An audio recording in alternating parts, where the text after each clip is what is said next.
ladies and gentlemen, the President of the United States.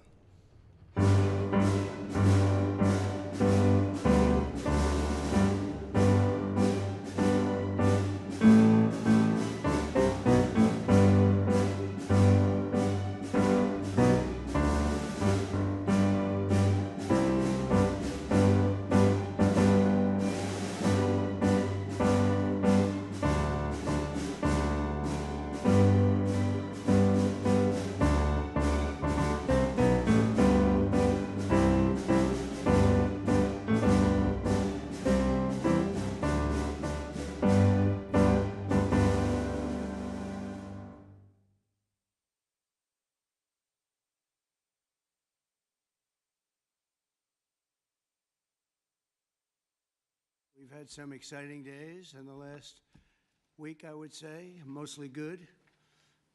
Some of the things you're reading about in Los Angeles, thank goodness we sent out some wonderful National Guard. They've really helped, and a lot of problems they were having out there.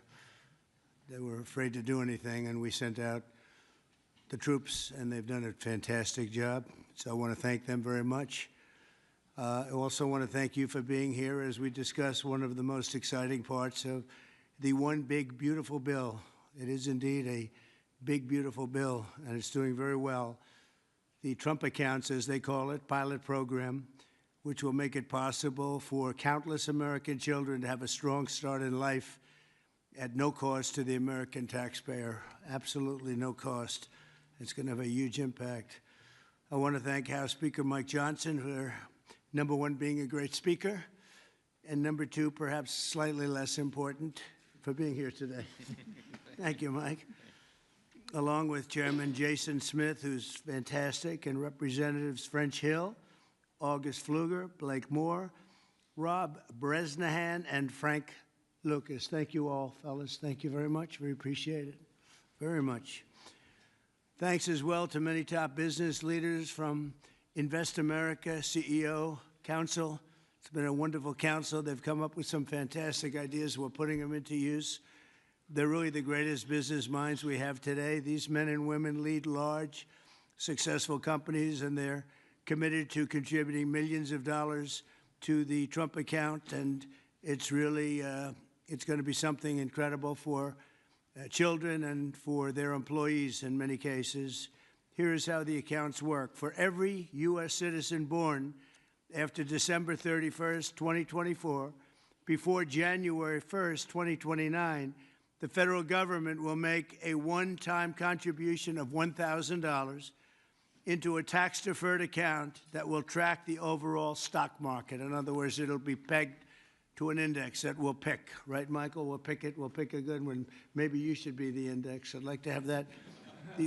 These kids would be very wealthy if that were the case. That would be a good idea. I think we might do that, Michael Dell. These accounts will be private property controlled by the child's guardians, and in many cases, those guardians will be the parents. We think probably the parents will be the guardians. They'll be open for additional private contributions each year from family, friends, parents, employers, churches, private foundations, and more.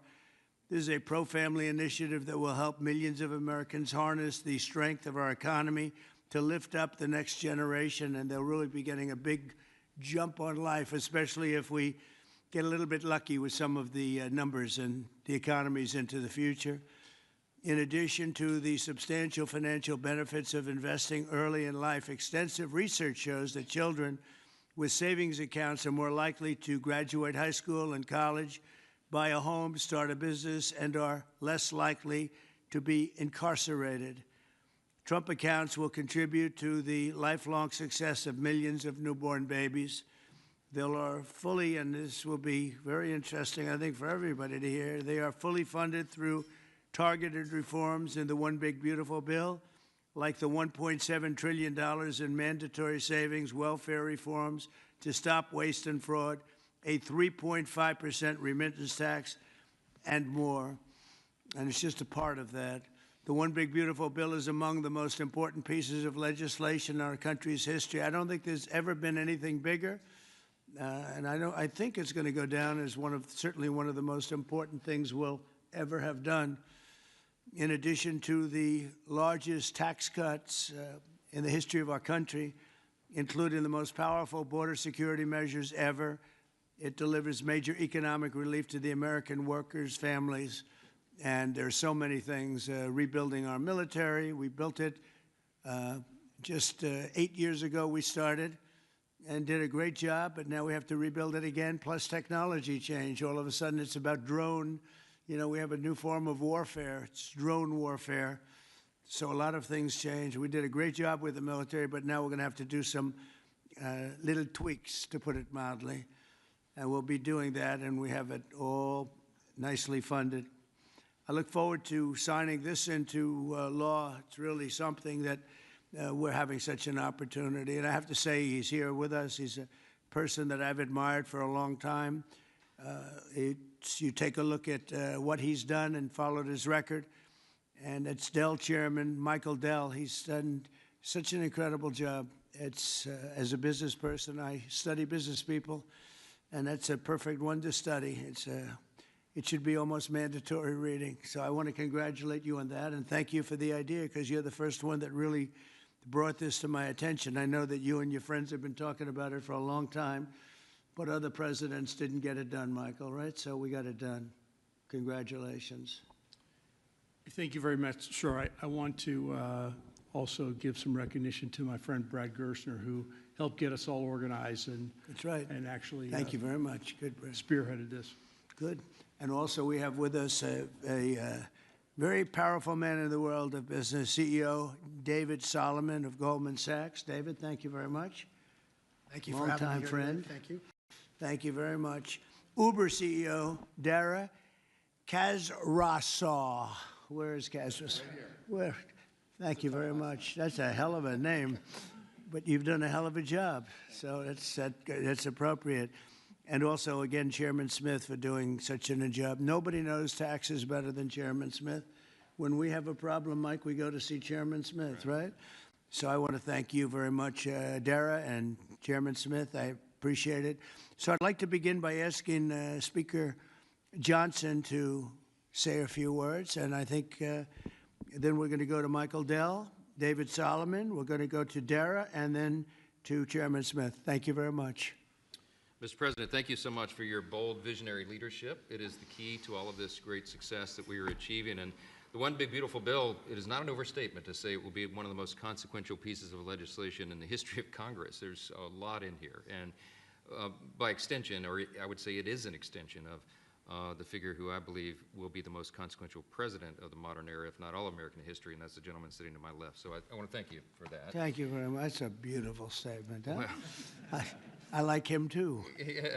Thank you. It's a statement of objective fact, and every working American understands, I think, the principle behind this concept that we're discussing today. If you have a 401k, you understand the power of investing early for the future. Trump accounts take that same principle, and they apply it from the very beginning of Americans' lives. It's a pretty simple concept. The families that opt in will receive a one-time payment of $1,000 to a Trump account that parents can contribute to. It's a bold, transformative policy that gives every eligible American child a financial head start from day one. Republicans are proud to be the party, we always have been, that supports life and families and prosperity and opportunity. And Trump accounts are all about setting up the next generation for success. For future Americans, this early investment could really be the game changer. It could be a difference. It could pave the way for paying their way through college or buying their first home or starting a business, even when they're young. So even $1,000 at birth will put these Americans in a better position than over half of American adults who sadly have no retirement savings at all. So this would be a remedy to that great problem. And it will encourage the free market. It will encourage investment and understanding of capitalism. All these things that we want to foster among the American people so that the economy and individual lives can flourish. Of course, none of this happens unless we pass our One Big Beautiful Bill through Congress. And we have at stake the largest tax increase in American history if we fail to deliver. And we will not have this rocket fuel to the U.S. economy, and that's why this is so very important. Passing this pro-growth legislation will help every single American From Trump accounts, this is one of the components of it, to eliminating taxes on tips and overtime, to reducing red tape on Main Street. And the one big beautiful bill is going to drive prosperity. It's going to create jobs across the country. It will make all boats rise. Wages will go up. Job participation levels will go up. We'll have more opportunity, more economic opportunity for more people. So you can climb up that ladder to the next step.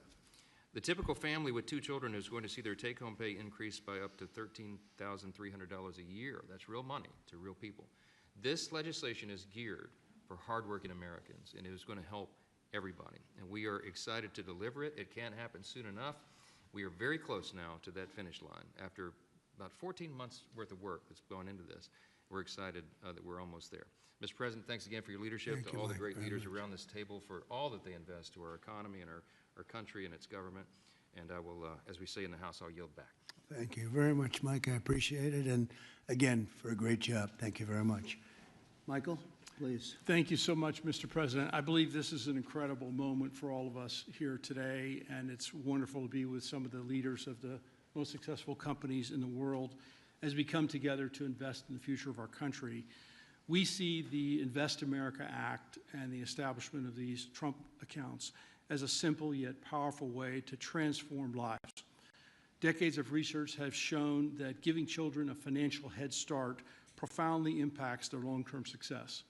With these accounts, children will be much more likely to graduate from college, to start a business, to buy a home, and achieve lifelong financial stability. Dell Technologies is proud to be one of the very first companies to support the Invest America Act, a bill that provides every child with a $1,000 seed investment account at birth. This is a straightforward step with enduring benefits. Following your inspiring lead, Mr. President, Dell Technologies will match the government's contributions, dollar for every child born to a Dell team member. This isn't just a new benefit. This is an investment in our people, their families, our communities, and America's future. And it embodies our core belief that opportunity should begin at birth. My wife, Susan, and I, also through our family foundation, have been closely studying the Invest America Act. And assuming that it becomes law, we expect to make a very significant gift.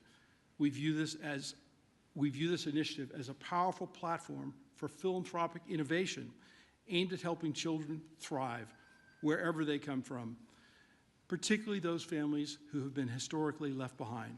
Mr. President, you articulated it perfectly. These Invest America accounts will give every new American child a genuine opportunity to participate in history's greatest engine of economic growth, the American economy. The funds in these accounts invested in American enterprise and innovation will grow over time into substantial nest eggs, providing support for education, home ownership, and starting families. The ability of families, friends, benefactors, and employers to match the government's generosity amplifies the life-changing potential of this initiative. Thank you, Mr. President, for your visionary leadership on this critical issue. These Invest America accounts will profoundly impact countless young Americans, ensuring they truly benefit from what Abraham Lincoln described as the right of every American, the right to rise. Thank you. Thank you very much, Michael. And we really have come a long way since you came to see me about 6 months ago with your beautiful wife. We had a nice talk. I said, that sounds pretty good. Let's think about that. And it's everybody I've spoken to about it, they can't even believe it. And because of great politicians and political leaders like we have, I think this is going to go quickly, very well and very quickly. So I appreciate it. Thank you very much. David Solomon, please. Thank you, Mr. President. I'm thrilled to be here with everyone and excited to participate in this important and timely discussion. I'd also like to acknowledge the efforts of so many in Congress on this very significant issue, and in particular the members here, and particularly the leadership of Senator Cruz and Representative Moore, who have played a big role in helping drive this forward. We also wouldn't be here today without the leadership of Brad Gerstner and Michael Dell in really having the vision, the energy, the passion, the commitment to help move this forward. So thank you both. There are many reasons why the United States has the largest and most dynamic and most innovative economy in the world. But one of the most important is the fact that our system of democratic capitalism incentivizes a culture that does not penalize people for taking risks. In fact, it incentivizes people to have a vision to go out and attract funding that's necessary to make their vision a reality. It is no mistake that many of the most important and innovative companies in the world today started in a parent's garage or on a college campus or in any one of a number of unlikely places in the United States. One of my worries is that our current and future generations of young people don't fully appreciate and aren't as educated as well as they can be on markets and capitalism. And while capitalism is not perfect, it helps fuel the American dream. This initiative gets at the core of binding those future generations to the benefits and the potential of America's great companies and markets.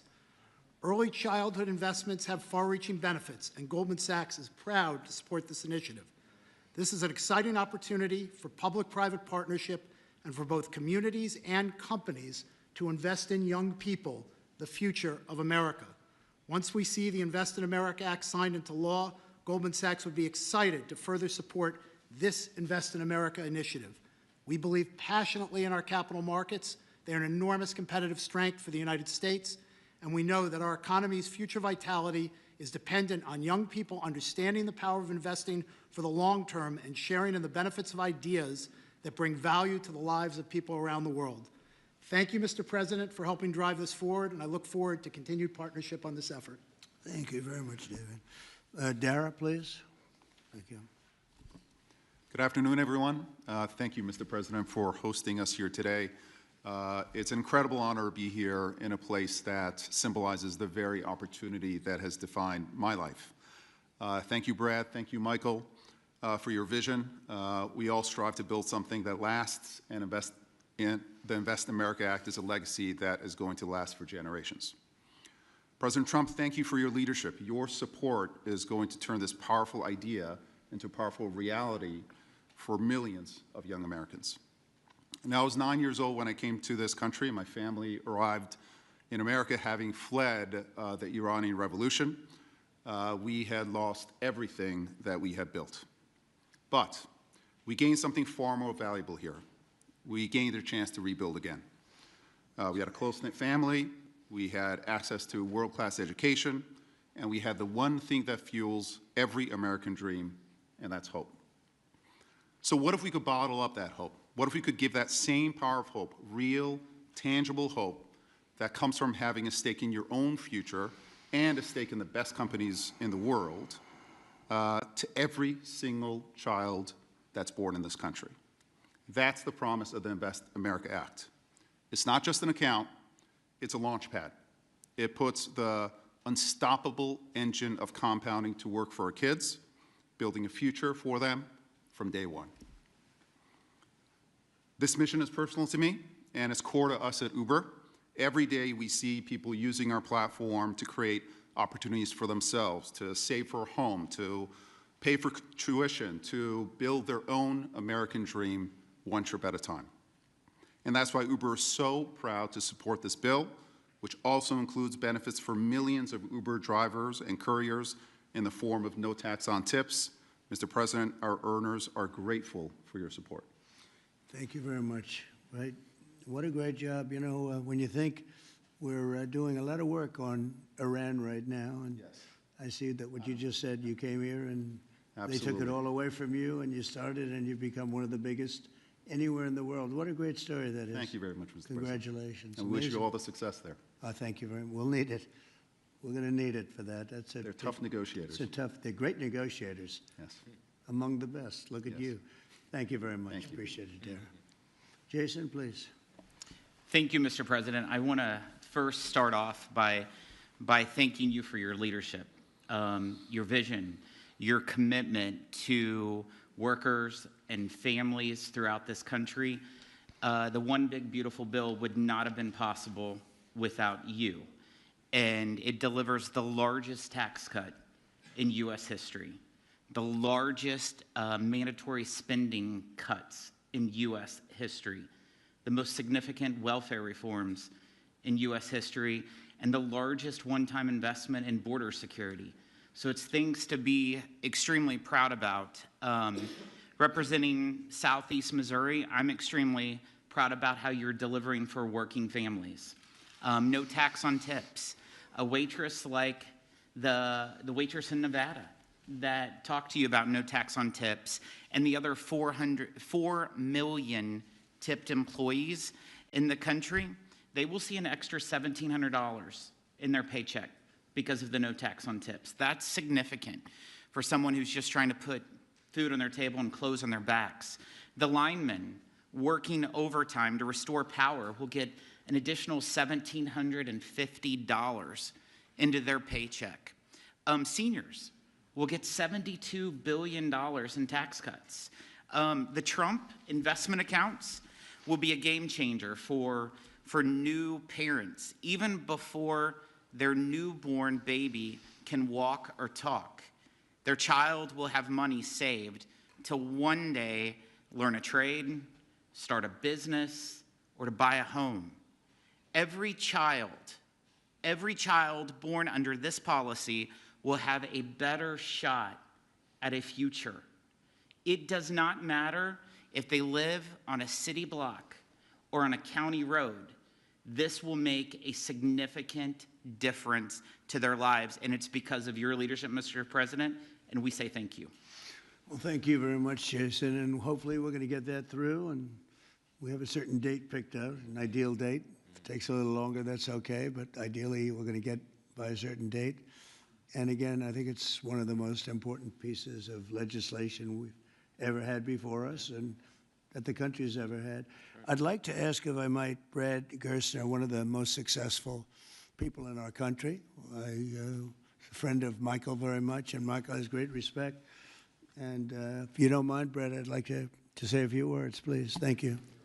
Well, first, it's a great honor and privilege to be here. We wouldn't be here without your leadership.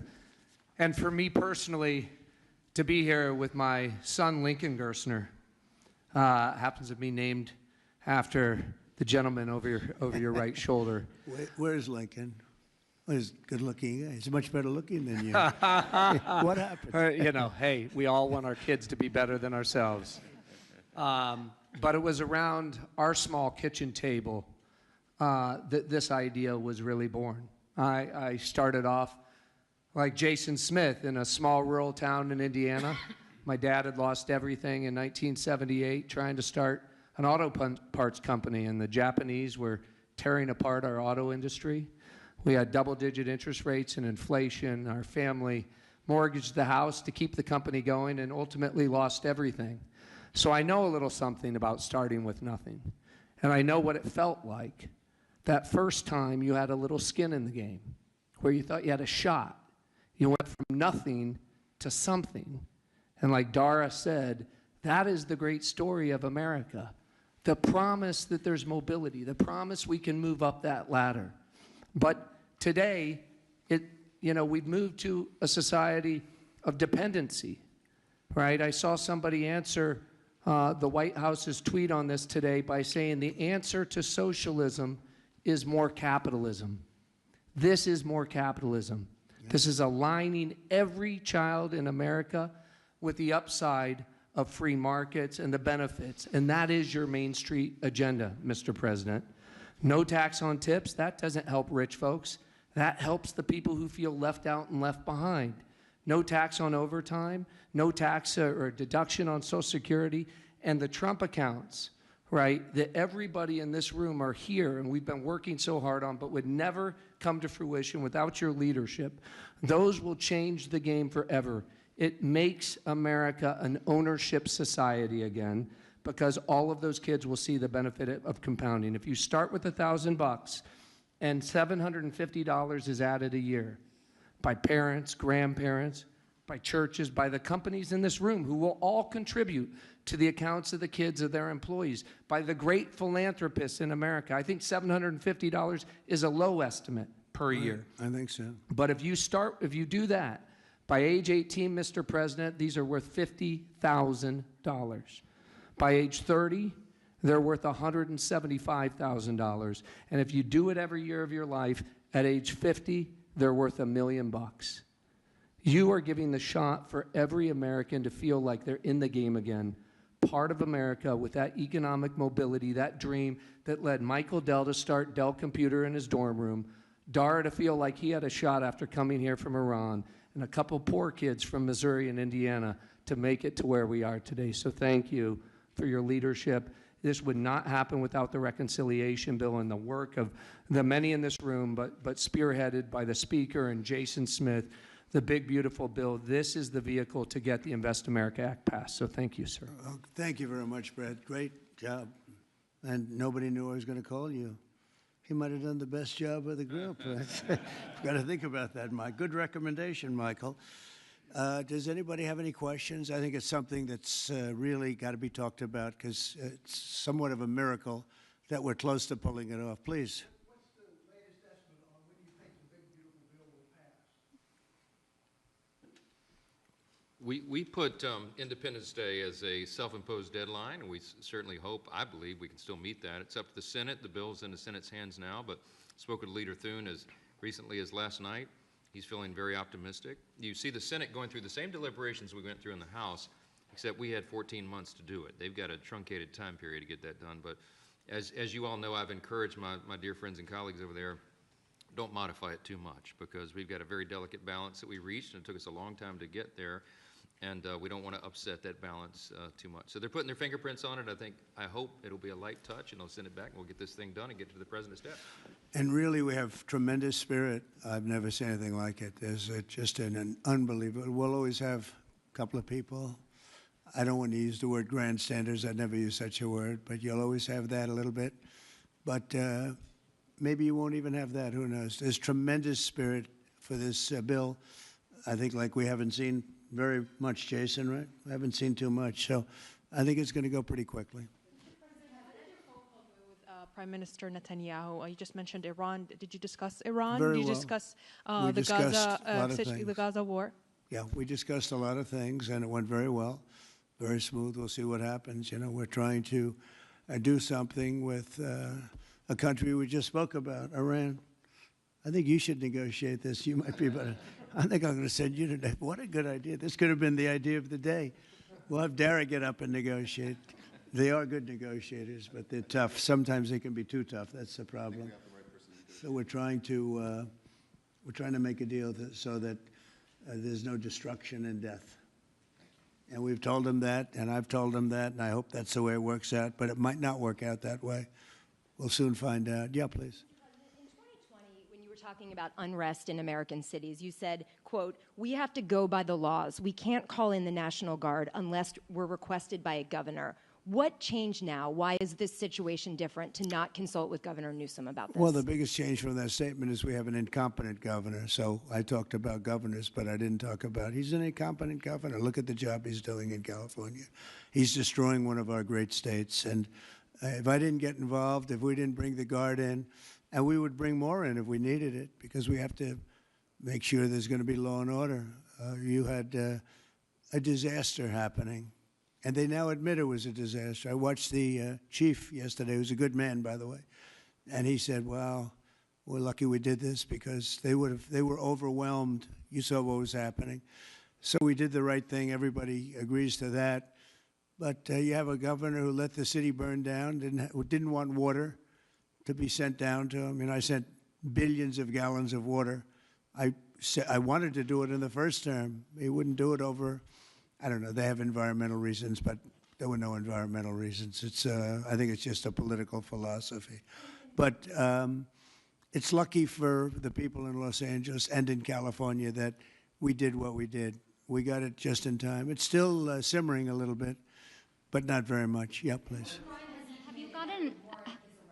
What crime has Governor Newsom committed? A crime has he committed?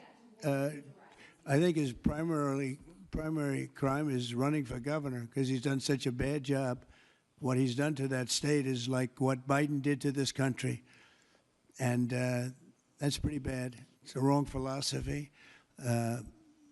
Thousands, hundreds of thousands of illegal immigrants, many of them prisoners. They're taking up your health care. They're taking up your space in schools. They're taking up your hospital. And in many cases, they're criminals.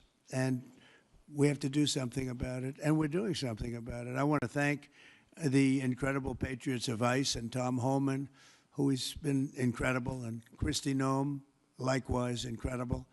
the job they're doing. And it's like an unforced error. There was no reason for this. 21 million people were allowed into our country, and many of those people were criminals. And it's a shame. It's a shame. But we're getting them out. And I will say, I think it's a 95-5 issue, just like so many other issues, 95-5.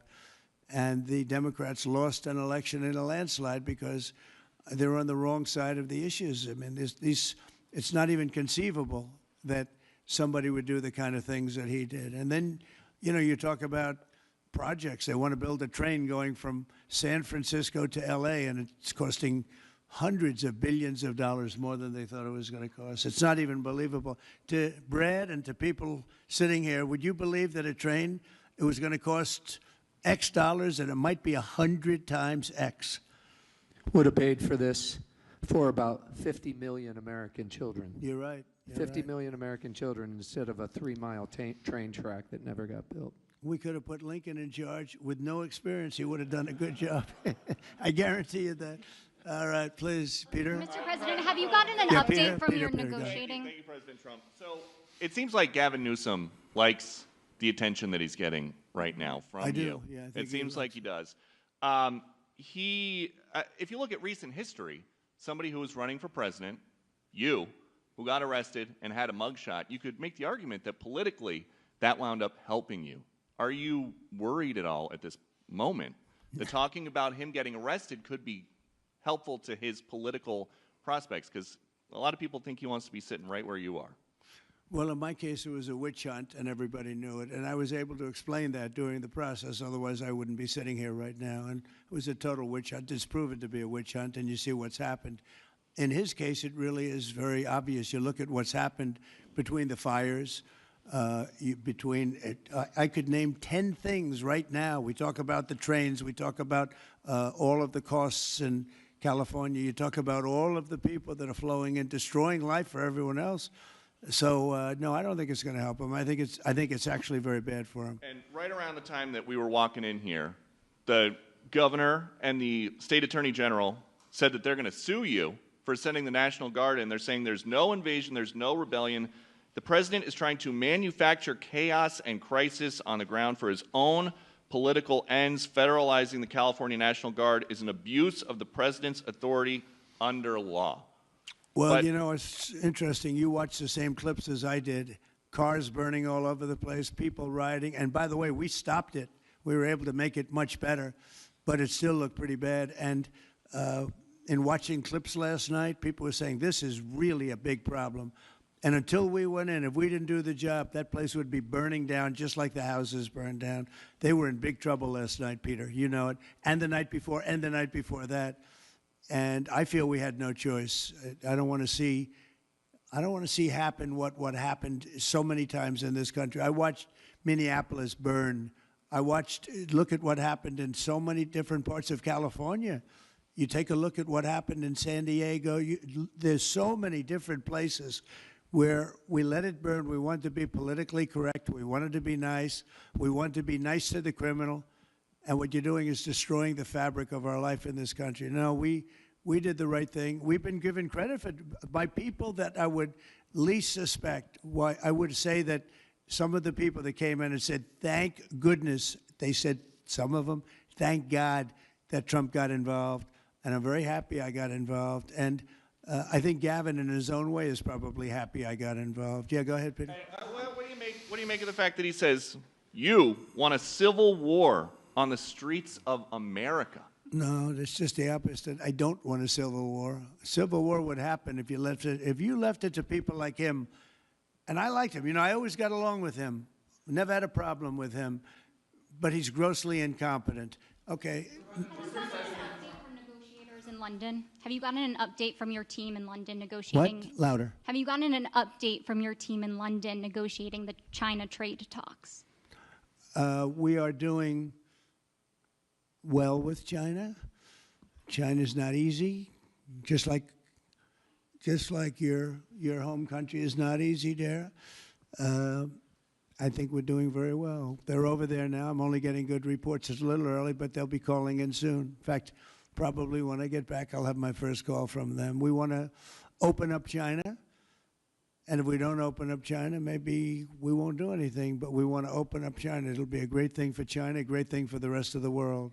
Are you willing to lift export controls when it comes to China? Did you give your negotiators any sort of limitations? We're going to see. Look, China has been ripping off the United States for many years. Nobody charged them 10 cents. No president had the courage to charge China for whatever reason. They didn't want to do it. I took in hundreds of billions of dollars. I put on tariffs on China when I got in first term, and we took in hundreds of billions of dollars. And then I did it again, but I did it for a lot of others. If you look at the stats, the deficit last month was cut in half. Everybody was shocked. I wasn't shocked. I think a lot of the people at this table weren't, because they saw the billions of dollars that were pouring in, and the tariffs hadn't even started yet, just about. They were in cars. They were in some countries at a very minor level. And we cut the deficit in half, and it was a big story a couple of days ago. They said, I don't believe, one of the announcers on a business network went wild, said, I can't believe these numbers. Those numbers are good. The numbers are going to be very good. I think we're going to have a great 4 years. You know, we had the greatest economy in history during my 4 years. I think this one's going to blow it away. Yeah. Go ahead, please. Do you have a message for Greta Thunberg, and did she come up on your call with the Prime Minister today? Well, she's a strange person. She's a young, angry person. I don't know if it's real anger. It's hard to believe, actually, but I saw what happened. She's certainly different. Anger management. I think she has to go to an anger management class. That's my primary recommendation for her. Was she kidnapped by Israel, as she says? Was she kidnapped? I find it. I think Israel has enough problems without kidnapping Greta Thunberg. And secondly, are you going to Is that what she said? She was kidnapped by Israel? Yes, sir.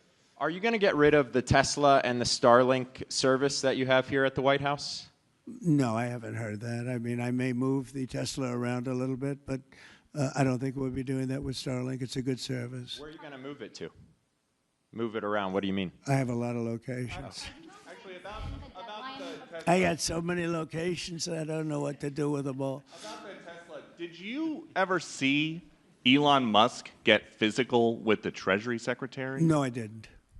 And I tried to They ask... did have an argument, but I didn't see a lot of physicality there. And there was this New York Times report that he did not want to talk about, Elon Musk, that alleged that he, towards the end of his time in the White House, was blurring the lines between recreational use of drugs and medicinal. Do you think he ever had drugs here at the White House? I really don't know. I don't think so. I hope not. Look, I wish him well. You understand. We had a good relationship, and I just wish him well. Very well, actually. Yeah.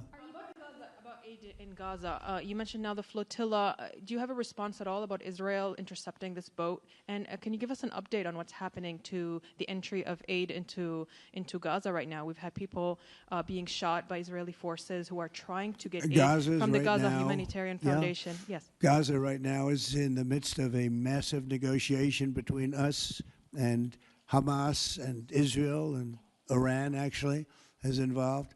And we'll see what's going to happen with Gaza. We want to get the hostages back. That's all I can tell you. Yeah, please, in the back. Yeah. You said yesterday when ACMA reported that it was not insurrection taking place, but then on Truth Social a bit later, you'd said they were insurrectionists. After what you've seen You're talking about in L.A.? Yes, sir, in L.A. I wouldn't call it quite an insurrection, but it could have led to an insurrection. I mean, that was a lot of harm that was going on last night. I watched it very closely. And it was amazing that the job that the National Guard did. And by the way, the police were working very hard also.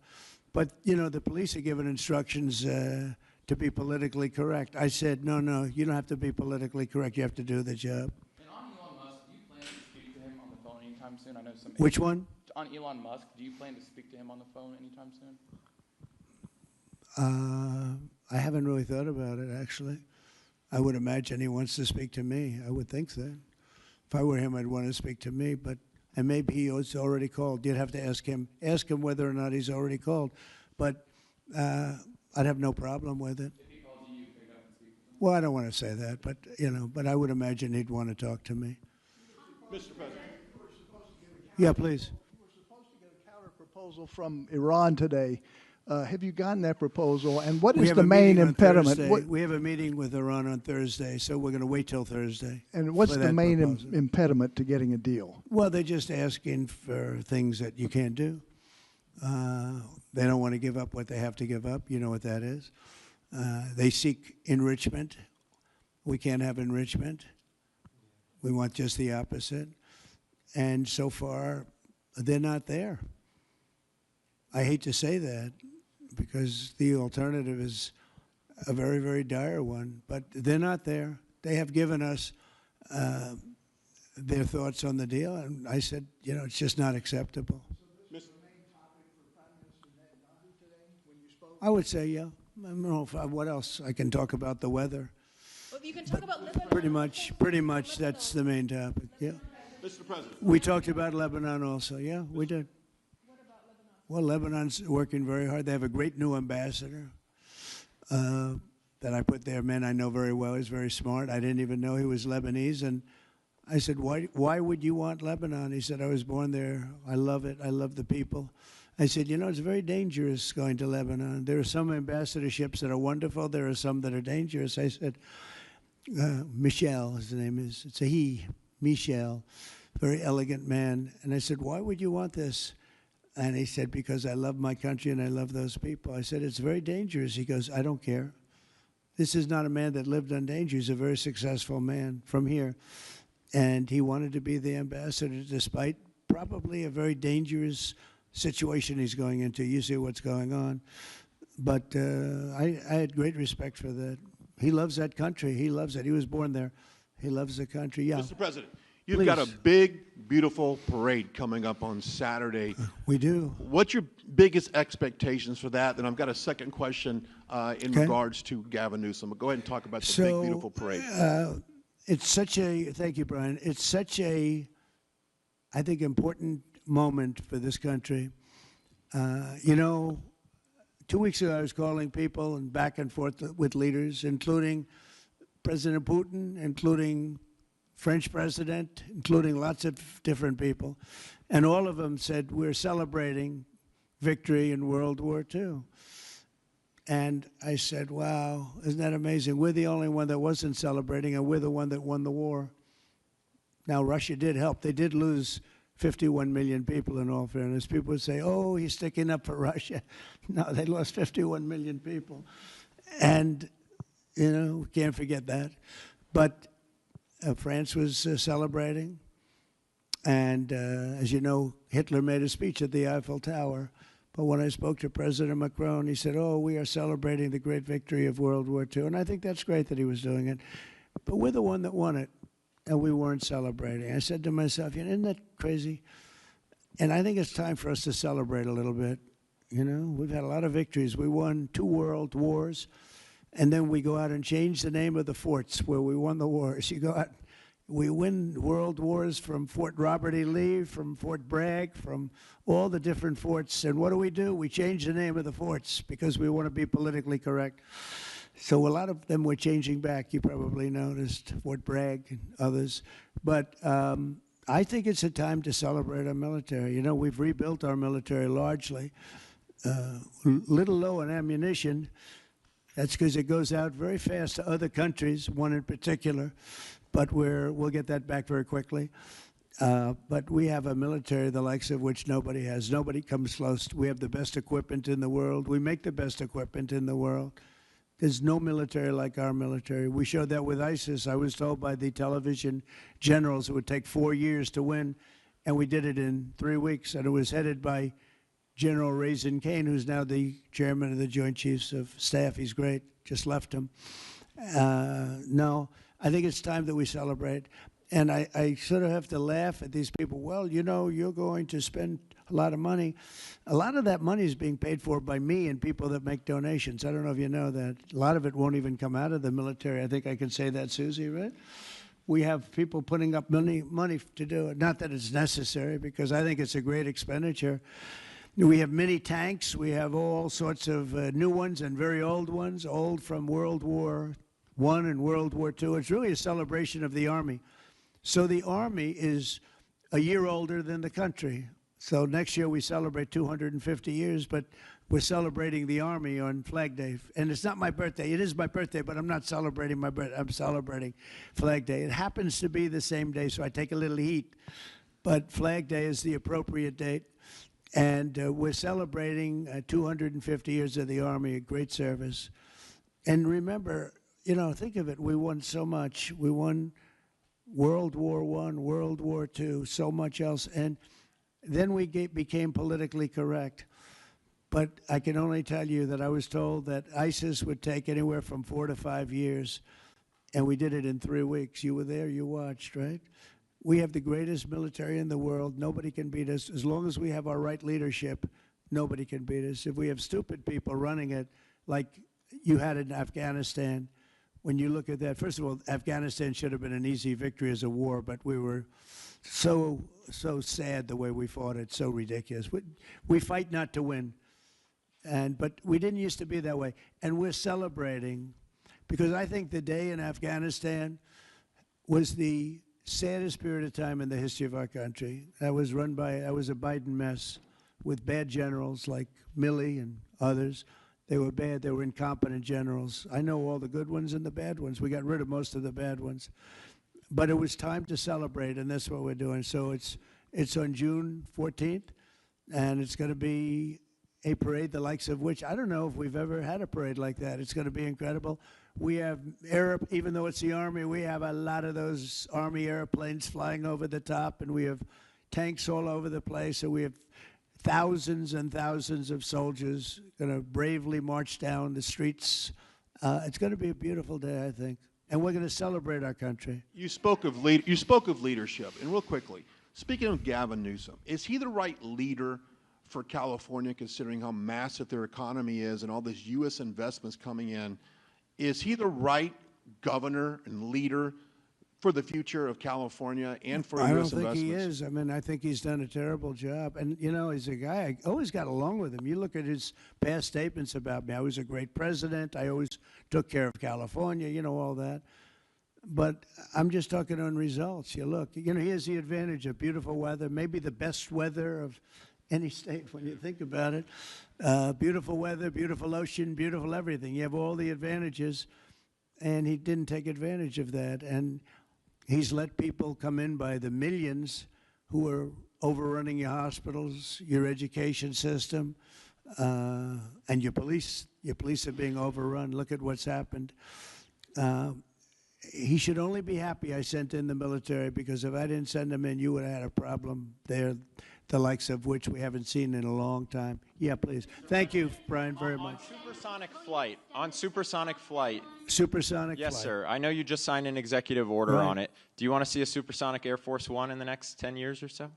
Oh, well, I don't care too much about that, but I would like to see, you know, if you think about it, flight, the word flight's an interesting word, but it's probably the only category where we've actually gone backwards, because we used to have the Concorde, and we could fly to London, Brad, very quickly and nicely. And today it takes you 2 times and 3 times as long. It's the only thing where we've regressed. By the way, the Concorde, to my way of thinking, to this day, Michael, because you're very much into aesthetics, I know, but to this day was one of the most beautiful pieces of art I've ever seen. It was a piece of art, the beauty of the Concorde. It was the most beautiful plane, but it was you know, got you there in half the time. Now you spend a lot of time, and there's no reason for it. Because, you know, they have the sonic boom. It's not a huge problem, but they have the sonic boom thing pretty well figured out. The technology changes, the change in the skin, the change in weight, all of the other things. There's no reason why we shouldn't do great. So we are making it possible for them to do supersonic and get us back on the track. I mean, think of it, 30 years ago, we actually had planes that flew much faster than we do now. It took you half the time to get to a location.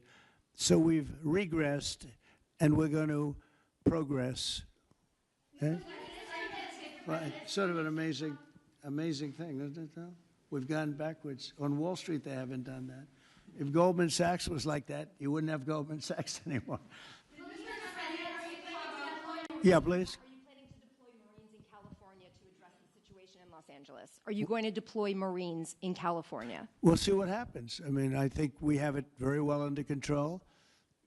I think it would have been a very bad situation. It was heading in the wrong direction. It's now heading in the right direction. And we hope to have the support of Gavin, because Gavin's the big beneficiary as we straighten out his problems. I mean, his state is a mess. And I'd like to get somebody involved in the rail because, look, personally, it should have never been built because you can fly there for $2, and what are you doing? They're doing that. You could drive. You could do lots of different things. You know, if they did a study, if you gave every passenger the finest limousine service in the history of our world, the most expensive chauffeur-driven, white-glove limousine service back and forth, we would have saved billions of dollars as opposed to building this monstrosity that's going up. And I've never seen anything. You know, I've seen cost overruns. I'm a person, I've always done well on cost overruns. I don't have them. But I will tell you, I have never seen cost overruns. You see them where they're 20% more, 50%, 100% more. These are thousands of percent. Nobody even knows. They have no idea. And it was supposed to be from San Francisco to Los Angeles. Well, they just made it way outside of Los Angeles. It's stopping in the middle of, I don't want to say nowhere because I happen to like one of those little cities very much, but it's way short of the destination. And our government is saying, you know, why are we involved in this thing? It's been handled so badly before him, but he really blew it. So, you know, all right, one more question. Speak to any of the discussions that were had there and the purpose of that retreat, your time at Camp David. On a what? Your time at Camp David. Can you speak to what discussions were had there and the purpose of that retreat? Well, I don't want to speak to discussions. I mean, I told you what we were there for a little bit. We had discussions on many topics. We had a group of people, a large group of people, including generals and admirals and lots of others. And all I can say is our country's in great shape. We're in great shape economically. The bill that Mike and Jason and all the people are working on is going to be, I think, amazing. I think it's going to be one of the most important pieces of legislation we've ever had in this country. It's going to do things that you wouldn't believe. We're going to, you know, I have a very simple phrase. We ran an election on very simple words: make America great again. That's what we're doing. We're making it great. We're making it safe. We're making it beautiful. And we're making it very wealthy again. You know, wealth is okay. You need wealth to take care of lots of other people. We have to make our country better. It has to heal from 4 years of abuse. Our country was abused badly by a very incompetent person and a group of people that weren't incompetent, but they were radical left lunatics. And they ran the country with an auto pen. And I hope that law enforcement's looking at that very seriously. That's like a takeover of our country in a certain way, because this guy had no idea what he was doing. You saw that during the debate. You saw that in other cases. I mean, he had no idea. I saw it years ago. By the way, 40 years ago, he had no. He was bad 40 years ago. We're not just talking about. And they always like to say age, but it's not age. I know people 88, 89, 92. Bernie Marcus, who just passed away, was 95. I spoke to him a year before. He was 100%. It's not age. It's something else. But whatever it is, you can't have that in this country. The damage he's done to this country is unbelievable. But the good news is we've got much of it fixed already, and the rest of it will happen. Thank you all very much. Thank you.